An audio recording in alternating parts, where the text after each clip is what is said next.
Assalamualaikum warahmatullahi wabarakatuh. Apa kabar anak-anak? Bagaimana kabarnya hari ini? Ustazah Tiwi harap hari ini kalian sehat selalu dan senantiasa dilindungi oleh Allah. Hari ini bersama Ustazah Tiwi kita akan belajar sejarah kebudayaan Islam tentang mengetahui masa remaja atau masa muda Nabi Muhammad. Kalian kemarin sudah belajar tentang masa anak-anak atau masa kanak-kanak Nabi Muhammad, mulai dari kelahiran Nabi Muhammad sampai Nabi Muhammad dalam asuhan. Sekarang kita akan belajar tentang masa remaja Nabi Muhammad.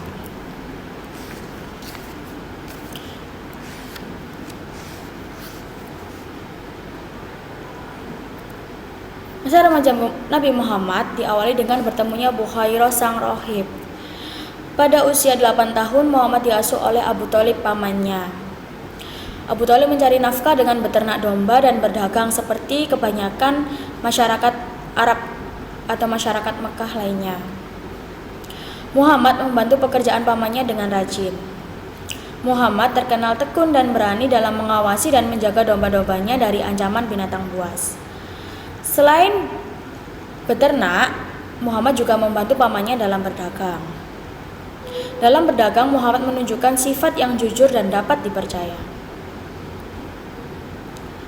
Pada usia 12 tahun, Muhammad telah tumbuh dengan badan yang sehat dan kuat. Suatu hari, Abu Thalib akan bergabung dengan sebuah kafilah untuk berdagang ke negeri Syam. Pada usia ini, Muhammad ikut serta pamannya berdagang ke negeri Syam. Muhammad yang masih muda itu meminta izin kepada pamannya agar diperbolehkan ikut. Dengan berat hati, Abu Thalib mengizinkan. Dalam perjalanan itu terjadi keajaiban yang menjadi tanda kenabian Nabi Muhammad. Iringan kafilah Abu Thalib merasakan terbakar terik sinar matahari, tetapi Muhammad tidak merasakannya karena ada segumpal awan di atas kepalanya yang melindungi Nabi Muhammad pada saat perjalanan ke negeri Syam. Awan itu menarik perhatian seorang pendeta Nasrani yang bernama Bukhairah yang menguasai betul isi Taurat dan Injil. Ia berpikir inikah roh kebenaran yang dijanjikan itu? Lalu Bukhairah berlari dan menyongsong kafilah itu dan mengundang mereka untuk makan. Saat berbincang dengan Abu Thalib dan Muhammad, Bukhairah merasa yakin bahwa anak itu adalah Nabi akhir zaman. Bukhairah pun berpesan kepada Abu Thalib agar menjaga Muhammad baik-baik. Apabila orang Yahudi mengetahui hal itu atau mengetahui Nabi Muhammad, mereka akan berusaha untuk membunuhnya. Karena orang Yahudi sebelumnya memang pernah berusaha membunuh nabi-nabi yang diutus kepada mereka. Mendengar nasihat pendeta Bukhairah, Abu Thalib bergegas berangkat menuju Syam dan segera kembali ke Mekah setelah segala sesuatu urusannya selesai. Abu Thalib merasa memiliki tanggung jawab yang sangat besar untuk menjaga Muhammad. Segala cobaan yang dialami pada masa kecil Muhammad membuatnya mempunyai mental baja, tidak menggantungkan diri kepada orang lain dan selalu bekerja keras. Pada masa remaja Nabi Muhammad hidup dalam masyarakat jahiliyah. Nabi Muhammad SAW melewati masa remajanya dengan menggembala kambing-kambing milik beberapa penduduk Mekah. Beliau menerima upah beberapa keping uang dari para pemilik kambing itu. Bagi beliau, menggembala adalah kesempatan untuk menyendiri dan menghindari dari keramaian kota Mekah. Beliau dapat merenung terhadap perilaku kaum Quraisy yang menyembah berhala. Hidup dalam masyarakat penyembah berhala, tetapi beliau tak sekalipun mau menyembah berhala. Mereka juga tenggelam, atau kaum Quraisy juga tenggelam dalam mabuk-mabukan dan perbuatan amoral lainnya. Melihat semua itu membuat hati Nabi Muhammad sedih. Kemudian beliau mengumpulkan beberapa pemuda untuk melawan kejahatan. Tujuannya adalah untuk melindungi kaum lemah dari kezaliman. Mereka memberi dukungan kepada suku-suku yang miskin dan lemah. Satuan tersebut berhasil dalam mencapai berbagai sasaran sehingga dengan cepat membawa perubahan total pada tatanan peradilan di Mekah. Penghargaan masyarakat pun tertuju pada Nabi Muhammad. Sebagai manusia biasa, terlintas di hati remaja Muhammad ingin melakukan hal yang dilakukan pemuda saat itu. Nabi Muhammad ingin mencoba datang ke suatu tempat perkumpulan pemuda. Pada malam itu beliau pergi ke salah satu tempat hiburan di kota Mekah. Beliau sempat terpukau dengan suara indah nyanyian-nyanyian dan tabuhan musik yang terdengar dari tempat itu. Tapi Allah menjaga Nabi Muhammad. Tiba-tiba beliau merasa mengantuk dan jatuh tertidur sampai panasnya matahari membangunkannya. Tapi keesokan harinya beliau melakukan hal yang sama, berusaha untuk datang lagi ke tempat tersebut. Tetapi kejadian tersebut terulang lagi, beliau tertidur lagi sampai pagi hari. Sejak saat itu beliau tidak ingin mengulangi lagi. Bahkan tidak terlintas dalam benaknya untuk melakukan tindakan tersebut atau tindakan yang sama seperti masyarakat jahiliyah saat itu.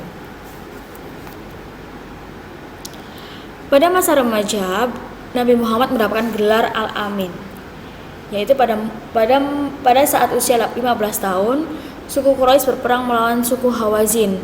Perang itu disebut Perang Fijar yang artinya melanggar kesucian.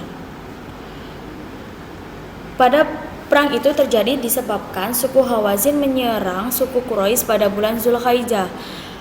Pada bulan itu termasuk bulan yang diharamkan untuk berperang. Muhammad ikut membela sukunya dalam perang itu. Ia bertugas menyiapkan anak panah bagi pamannya. Tetapi pada saat berperang, Muhammad belum pernah sekalipun membunuh musuhnya. Akibat perang itu, Ka'bah menjadi tidak ramai pada musim haji, yang menyebabkan pendapatan penduduk Mekah berkurang. Rakyat kecil banyak yang menderita. Muhammad ikut bekerja keras membantu pamannya. Penghasilan yang ia dapatkan sebagian digunakan untuk membantu orang yang kekurangan. Berkat bantuannya, usaha Abu Thalib makin berkembang. Pada usia 20 tahun, Nabi Muhammad terjun langsung di bidang perdagangan. Beliau terkenal dengan kejujuran kata-katanya, amanahnya, dan keluhuran budi pekertinya di kalangan masyarakat.